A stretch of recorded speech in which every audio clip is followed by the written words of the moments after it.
Just checking to make sure that everyone is doing their 30-day core exercises. We are now on our 9th day. And so I was wondering, I always have to talk about something. I always want to talk about something before we get started on our core exercises.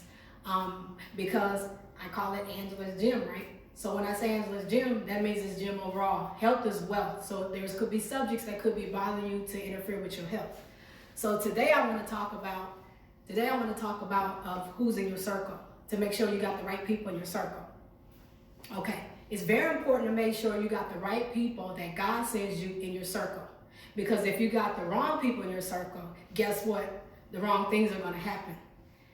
Okay, so then say that you got the wrong people in your circle. What happens is that as long as you're doing what they say do, and you're following along with what they say, everything is cool.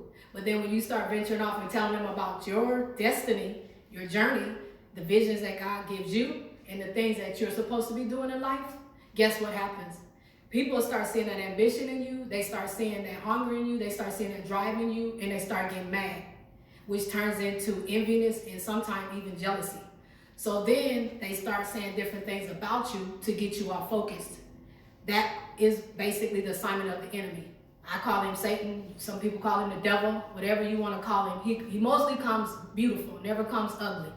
But his lies are very ugly. My thing is this: be careful who you put in your circle, because if it's the wrong people, you're going to go on the wrong path, and you're going to go on the wrong journey, and you're going to find yourself up a dark alley left, and nobody's going to be there with you. And people will leave you up one, if not leave you for dead. So my thing is this: make sure you're praying. Make sure that if you have a prayer life, that's a good thing. Christian life, spiritual life, spiritual walk, or whichever you have.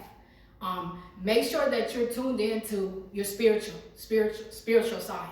Make sure that you discern people's spirits, because you're going to know them by their fruits. You're going to know them of how they act. You're going to know them of how their attitude is, of what they say. When you tell them something that what you're doing, do they get mad? Watch their face expressions, you know what I'm saying? Because when a person is not in agreement with what you're doing, and I'm going to tell you like this: sometimes people are hungry in their first of their journey.